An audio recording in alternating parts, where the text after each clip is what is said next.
अस्सलामुअलैकुम। आज की मेरी ये वीडियो हमारे माशरे में बीते जाने वाली एक कहानी है। वीडियो शुरू होने से पहले अगर आप मेरे चैनल पर न्यू हैं तो उर्दू सेंटर प्लस को सब्सक्राइब करके बेल नोटिफिकेशन को ऑन कर दें ताकि आपको मिलती रहें तमाम चैनल अपडेट्स। आप मेरी वीडियोस को ज़्यादा से ज़्यादा शेयर कर सकते हैं।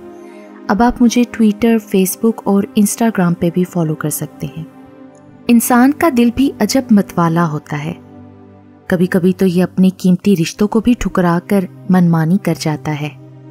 कुछ इस तरह मचलता है कि जिंदगियां दांव पर लग जाती हैं और घर से बेइंतहा मोहब्बत करने वालों को उम्र भर के बिन बांस का दुख झेलना पड़ जाता है।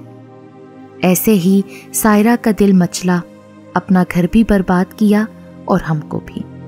सायरा मेरी भाभी का नाम था। उसको भाईजान अशर ने पहली बार एक कज़न की शादी में देखा था।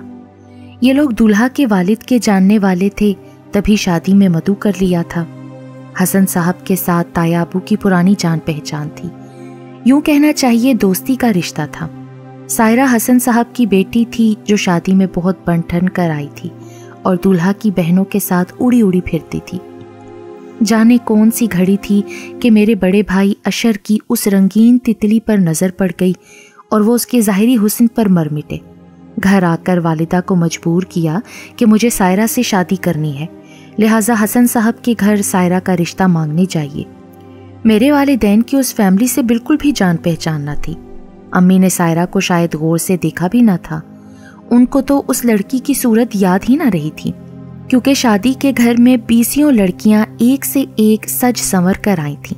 ताहम मुझे वो याद रह गई क्योंकि सलमा ने मुझसे उसका तारुफ करा दिया था। वो मेहंदी वाले दिन सब्ज लहंगा पहन कर आई थी, सुर्ख कुर्ती और सब्ज दुपट्टा जिस पर मुनफरिद किस्म का सिलमे दबके का नफीस काम था। उसके फाखिराना लिबास और बेनियाजाना अंदाज से लगता था कि वो किसी अमीर घराने की नूरे नज़र है। भाईजान के दिल पर उसकी तस्वीर कुछ इस तरह नक्श हो गई थी कि उन्होंने अम्मी से कह दिया, जिस तरह भी बन पड़े आप हसन साहब के घर जाने की सबील निकालिए, मैं किसी और लड़की से शादी नहीं करूँगा। अबू चाहते थे कि ताया की लड़की माहिरा से अशर भाई का रिश्ता हो जाए। यही ताया ताई भी चाहते थे। तभी वालिदा से बन नहीं पड़ा कि वालिद साहब से मुद्दा बयान करके हसन साहब के घर रिश्ते की बात करने जाएं। बहुत सोच विचार के बाद बिलाखिर एक रिश्ते की फूफी के उस घराने से जान पहचान निकल आई। उन्होंने हामी भर ली। खालिदा फूफो एक रोज़ हमारे घर आई और मंजले भाई वजाहत से कहा, बेटा तुम मेरे साथ चलो। हसन साहब का घर तो मैं जानती हूँ कि उनकी बीवी से अच्छी जान पहचान है, लेकिन मसला ये है कि मुझको उनके घर तक ले जाने वाला कोई नहीं। वालिदा ने मुझको वजाहत भाई के साथ कर दिया कि पहले पहल तुम दोनों जाओ, लड़की वालों का घर रहन सहन देख कर आओ, मैं बात को जाऊंगी। आलीशान साफ सुथरा घर था। सायरा की वालिदा बड़ी इखलाक वाली थी। खुद सायरा भी मेहमान नवाज और खुश मिजाज थी। ये लोग ऐसे स्वभाव से मिले कि बस दिल मोह लिया। सायरा में बनावट नाम को न थी, लगी लिपटी बगैर साफ बात करती। उसने मुझसे सरगोशी में पूछा, तुम लोगों के आने का सबब? खटका मेरे दिल में हो गया है कि कहीं मेरा रिश्ता तो देखने नहीं आए हो। उसने ऐसी सीधी और खरी बात मुंह पर दे मारी कि मैं उसका मुंह देखती रह गई। किस सोच में पड़ गई हो? साफ बात क्यों नहीं कह देती? जो मन में है वो कह दो ना। अब मुझे मन की बात खोलनी पड़ गई। मैंने कहा, हाँ भाई, हम तुम्हारा रिश्ता लेना चाहते हैं, तभी आए हैं। मुझको तो शादी के घर में देख लिया था। यूं कहो कि हमारा घर और रहन सहन देखने आई हो ना। वो तो हमारे बड़े भाई देखने आएंगे ना। तो क्या तुम्हारे बड़ों की ख्वाहिश है मेरा रिश्ता लेने की? मेरे भाई की ख्वाहिश है, मैंने साफ साफ कह दिया। वो समझी कि वजाहत भाई जो मेरे साथ गए थे उसकी ख्वाहिश पर हम आए हैं। हालांकि वो तो महज हमें अपनी गाड़ी में लाया था, वरना गाड़ी कौन ड्राइव करता? हमारा ड्राइवर तो था नहीं। सायरा ने तभी वजाहत भाई को गौर से देखा जो उसके भाई और वालिद के साथ महवे गुफ्तगू था। खालिदा फूफो भी उनके साथ बैठी हुई थी। मैं और सायरा अलबत्ता बड़ों के दरमियान ना बैठी। हम बाहर बरामदे में महवे गुफ्तगू हो गई। मैंने देखा कि रिश्ते का मामला मालूम होते ही सायरा का चेहरा खिल गया। वो बहुत खुश नजर आने लगी। मुलाजमा से पुरतकल्लुफ चाय के साथ बहुत से मज़ेदार खाने के लवाजमात, shami kebab, role, roast piece और पकोड़े बनाने का भी कह दिया। شام کا وقت تھا مگر اس نے اتنی مہمان نوازی کر دی کہ کھانے کی دعوت جیسا اہتمام ہو گیا۔ اس کی ان عنایتوں پر یقین ہو گیا کہ اس نے ہم سے ناطہ جوڑنے پر دل سے آمادگی کا اظہار کر دیا ہے۔ تاہم لڑکی کے انتظامات سے کیا ہوتا ہے جب تک بڑے راضی نہ ہوں، اور ہم تو بالکل اجنبی اور غیر تھے ان کے لیے، جیسے وہ ہمارے لیے غیر تھے۔ سنا کرتے تھے کہ بغیر جد و جہد کے کوئی سکھ کا پھل نہیں پاتا۔ ہم نے بھی خوب جد و جہد کی تھی۔ وجاہت بھائی اور میں نے دونوں طرف کے والدین کو راضی کر لیا کہ اب سائرہ ہی ہماری بھابھی بن کر گھر آئے گی۔ بھائی اشر تو اس قدر خوش تھے کہ ہم سے کہتے تھے ڈھونڈنے سے تو خدا بھی مل جاتا ہے، دیکھو میری لگن سچی تھی نا، سائرہ مل گئی نا بلا آخر۔ بہرحال خالدہ پھپھو نے کافی تگودو کی اور اس مبارک کام کا بیڑا اٹھا لیا۔ یوں میرے بھائی اشر کے ساتھ سائرہ کا رشتہ طے ہو گیا۔ اشر بھائی تو بات طے ہو جانے پر ایسے خوش تھے جیسے دونوں جہاں کی نعمتیں ان کو مل گئی ہوں۔ وہ خود سے زیادہ کسی اور کو خوش نصیب نہ سمجھتے تھے۔ اب ہم سب بہن بھائی بہانے بہانے سے سائرہ کے گھر جانے لگے۔ وجاہت بھائی ساتھ ہوتے کیونکہ گاڑی وہی چلاتے تھے۔ کچھ دنوں تک سائرہ یہی سمجھتی رہی کہ اس کی بات چیت وجاہت بھائی کے ساتھ پکی ہوئی ہے، کیونکہ وہی ان کے گھر پہلی بار آیا تھا۔ جب تک نکاح نہ ہوا سوائے بھائی جان کے ہم سب بڑی آزادی سے حسن انکل کے گھر آتے جاتے تھے اور سائرہ سے مل سکتے تھے۔ پھر شادی کی تاریخ طے ہو گئی اور رخصتی کے لیے لڑکی کے والدین نے 3 ماہ کی مہلت مانگی۔ اس دوران ان کی طرف سے جہیز اور ہماری طرف سے بری بنائی جا رہی تھی۔ بھابھی کے جوڑے جو ہم نے بری کے لیے بنوا کر دینے تھے وہ ہم نے ان کی پسند سے خریدنے تھے، سو وجاہت بھائی کے ہمراہ ہم اب تقریباً روز سائرہ کے گھر جاتے اور پھر اس کو لے کر بازار یا کبھی درزی کے پاس چلے جاتے۔ وجاہت بھائی گاڑی میں بیٹھے رہتے اور ہم خریداری کر کے آ جاتے۔ میں سائرہ سے خوب گپ شپ لگاتی جیسے وہ میری بھابھی بن گئی ہو۔ وجاہت بھائی سے بے تکلفی سے مگر حد میں رہ کر وہ بات کرتی۔ بھائی بھی ایک حد میں رہ کر بات کر لیا کرتا تھا، کیونکہ وجاہت کا رشتہ سائرہ کے ساتھ دیور کا بننے جا رہا تھا۔ اس کی کچھ ہنسی مذاق کی بھی عادت تھی۔ وہ سائرہ کے گھر والوں سے خوب گپے لگاتا اور ان کو ہنساتا تھا، اس لیے اس کے سبھی گھر والوں میں وہ ہر دل عزیز ہو چکا تھا۔ وہ اس کی آمد سے خوش ہوتے، کسی روز نہ جاتا تو کہتے آج میاں وجاہت کیوں نہیں آئے، شکوہ کرتے کہ وہ نہیں آیا تو مزہ نہیں آ رہا۔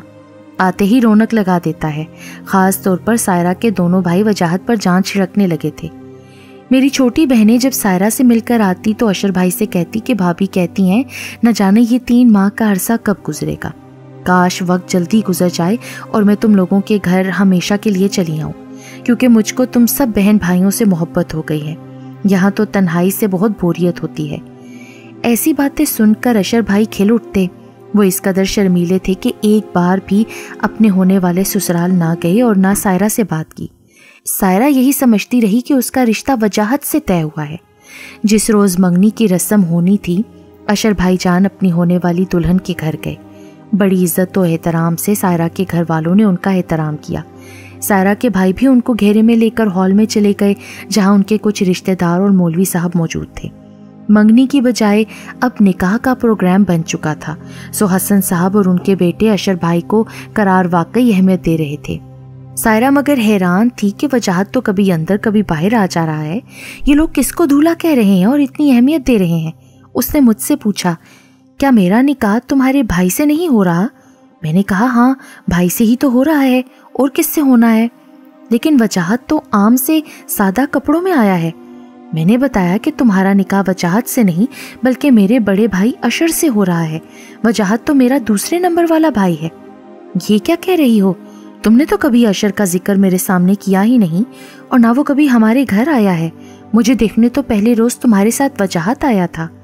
ہاں آیا تھا، لیکن اشر بھائی نے تمہیں شادی میں دیکھ لیا تھا، اسی لیے دوبارہ دیکھنے نہیں آئے۔ کہتے تھے یہ بات اچھی نہیں لگتی کہ بار بار لڑکی کے گھر جائیں۔ عجیب بات ہے اور عجیب ہے تمہارا بھائی۔ وہ حیران اور پریشان تھی کہ اب کیا کروں، میں تو وجاہت کا سمجھ رہی تھی۔ ارے بھائی تم نے وجاہت کو دیکھا ہے، اگر اشر کو دیکھو گی تو خربوزے کی بجائے اپنی انگلیاں کاٹ بیٹھو گی، زلیخا کی سہیلیوں کی طرح۔ سائرہ، اشر بھائی وجاہت سے کہیں زیادہ ہینڈسم اور شاندار ہیں، ان کی پرسنالٹی الگ ہی ہے۔ وجاہت بیچارہ تو بس ان کے سامنے بچہ سا لگتا ہے۔ ارے بھائی خوش قسمت ہو کہ اشر جیسا دھولا مل رہا ہے، بس ذرا سی دیر ہی تو ہے، ابھی دیکھ ہی لوگی تم ان کو، پھر مانو گی کہ میں نے واقعی 100% صحیح بات کہی تھی۔ وہ پریشان ہو گئی۔ मंगनी की रस्म से 3 दिन पहले प्रोग्राम बदल दिया गया था। बुजुर्गों ने कहा मंगनी वंगनी छोड़ो, सीधा निकाह करते हैं, सादगी के साथ धूम धड़का शादी में खूब कर लेंगे। जब निकाह का वक्त आया तो दूल्हा भी आया और ये इंकशाफ भी सायरा पर हुआ कि वजाहत नहीं, दरअसल अशर उसका जीवन साथी बनने जा रहा है, जिसको ना उसने देखा है और ना बात की है। वो सदमे में रह गई। उसका बस चलता तो उस तकरीब को मुलतवी करा देती, लेकिन अब तो मेहमान, मौलवी साहब सब आ चुके थे। चंद लम्हों बाद रस्म निकाह अदा की जानी थी। वो सजी संवरी बैठी थी, मगर इस तरह बेजान के जैसे अभी अभी उसकी रूह जिस्म से परवास कर गई हो। मैंने तसल्ली दी और खुदा का वास्ता दिया कि सायरा अब खुद पर काबू पाओ, अब वक्त नहीं रहा है पीछे मुड़कर देखने का। खैर निकाह तो हो गया, लेकिन सायरा ने पता नहीं अशर का चेहरा देखा भी या नहीं। बात करने का तो उनसे मौका ही ना मिला उसे। हम तो निकाह करके चले आए, लेकिन सुना है कि बाद में उसने माँ बाप से बहुत झगड़ा किया कि आप लोगों ने मुझे पहले अशर का नाम क्यों नहीं बताया था, निकाह वाले दिन क्यों बताया। वो बोले तुमने शादी के लिए हाँ कर दी थी तो हम नाम क्या बताते, हमको तो ये ध्यान ही ना रहा कि तुम्हारे सामने लड़के का नाम लेते। खैर ये अजीब सी बात हो गई, वरना किसी ना किसी के मुंह से लड़के का नाम निकल ही जाता है। मगर सायरा से सब यही कहते कि लड़का अच्छा है, लड़का खूबसूरत है। अशर का नाम लेकर कोई ना बुलाता था कि उसके कान पहले ही खड़े हो जाते। भला उसके दिल की किसी को क्या मालूम और किसी के दिलों की उसको क्या खबर। वो सादा ज़माना था और सादे लोग होते थे। निकाह के बाद मैंने वजाहत से कहा कि सायरा मुझे उस रोज़ उदास लग रही थी। मेरा ख्याल है कि आज चलते हैं उसके पास और अशर भाई की तस्वीरें भी ले चलते हैं। निकाह वाले दिन हम लोग फोटोग्राफर लेकर गए थे और चंद तस्वीर रस्म निकाह की बना ली थी। एक तस्वीर अशर भाई की अलग से भी ले गए, जो उन्होंने कुछ अरसा पहले स्टूडियो में उतरवाई थी। वो उसमें बहुत खूबसूरत लग रहे थे। मैंने सोचा जब सायरा अशर भाई की तस्वीर देखेगी तो वजाहत को भूल जाएगी। खैर हम गए तो सायरा ने हस्बे मामूल आवभगत की। उनकी वालिदा उस वक्त घर पर मौजूद ना थी। हम कुछ कहने भी ना पाए थे कि सायरा ने वजाहत से कहा, अब तुम मेरे क्या लगे? देवर, वजाहत ने जवाब दिया। तब वो बोली, देवर साहब क्या मेरा कहना मानोगे? आपके लिए तो जान भी हाजिर है। वजाहत ने जवाब दिया, हुक्म कीजिए। कहा जो मांगोगी तो के? जी आप कहिए तो। वजाहत ने कुछ हैरत से कहा, बहुत कीमती चीज़ है, तुम ना दे सकोगे। अब हम दोनों बहन भाई शशोपंज में थे कि ये क्या कहती है। उनके मुंह की तरफ देख रहे थे। तभी सायरा गोया हुई, जो मांगूगी ना दे सकोगे वजाहत? अच्छा ठीक है, आप मांगिए तो सही, अगर ना दे सका तो उम्र भर आपको मुंह ना दिखाऊंगा। कसम खाओ। कसम खाता हूँ। सायरा ने कसम उठवाई और कहा, मैं पहले दिन से ये समझी थी कि तुम मुझे देखने आए हो। मैंने तुम्हें पसंद कर लिया और निकाह के दिन तक यही समझती रही कि मेरी शादी तुमसे हो रही है, लेकिन ऐन निकाह वाले दिन पता चला कि मेरा निकाह तुम्हारे बड़े भाई से हो रहा है। मैंने अंदर जाकर माँ से एहतजाज किया, वो बेहोश हो गई। मैंने उनकी खातिर उस वक्त तो ववेला ना किया और हालात को देखते हुए चुप रह गई, लेकिन अभी रुखसती बाकी है। अपने बड़े भाई से सूरत हाल बताकर तलाक का कहो। बस मैं तुमसे यही मांगती हूँ कि तुम सूरत हाल से अपने बड़े भाई को आगाह कर दो, ताकि उन्हें मालूम हो जाए कि मेरे दिल और जहन में वो नहीं है। वजाहत भूंचका रह गया। बमुश्किल ये जुमले उसके लबों से अदा हुए कि मैं ये नहीं कर सकता। भाई आपको बहुत चाहते हैं, अब निकाह उनसे हो गया है आपका। आप मेरे भाई की अमानत हैं और मेरी भाभी हैं, और भाभी माँ जैसी होती है। अच्छा तो फिर अपनी दूसरी बात का पास रखना होगा तुम्हें। तुम आज के बाद मेरे सामने मत आना। अगर आए तो मैं अपना घर ना बसा सकूंगी और तुम्हारे भाई से तलाक ले लूंगी। तुम और मैं कभी एक घर में रूबरू नहीं रह सकते। जिस दिन मैंने दुल्हन बनकर, यानी तुम्हारी भाभी के रूप में, तुम्हारे घर में कदम रख दिया ना, तुम्हें उस रोज़ अपना घर छोड़कर हमेशा के लिए वहाँ से जाना होगा। तो ही मैं अपना घर बसा पाऊंगी और दयानतदारी के साथ तुम्हारे भाई की शरीक हयात बन जाऊंगी। ये बात मुझे मंजूर है भाभी। वजाहत ने जज्बाती होकर अपनी कसम को दोहराया कि जिस रोज़ सायरा भाभी बनकर हमारे घर में कदम रखेगी, वो हमेशा के लिए घर छोड़ जाएगा और फिर कभी उसके सामने नहीं आएगा। ये बड़ी कड़ी शर्त थी, जिलावतनी की सज़ा थी। सायरा ने बिना किसी कसूर के मेरे भाई को बिनबास दे दिया था। उसने मान लिया। वो अपने बड़े भाई से बहुत मोहब्बत करता था, उनका एहतराम करता था, उनको खुश देखना चाहता था। फिर उसने सायरा को किसी और नज़र से कभी नहीं देखा था सवाए भाभी के। उसके दिल में वही एहतराम और प्यार था सायरा के लिए जो एक देवर के दिल में अपनी भाभी के लिए होता है। उसको सायरा से हरगिज़ मोहब्बत ना थी, होती भी तो वजाहत कभी अपने बड़े भाई की खुशी को बर्बाद करने का ना सोचता। उसने अपना वादा पूरा किया, अपनी कसम का पास किया। भाभी ने हमारे घर दुल्हन बनकर कदम रखा तो वो चला गया, गायब हो गया और फिर कभी ना लौटा।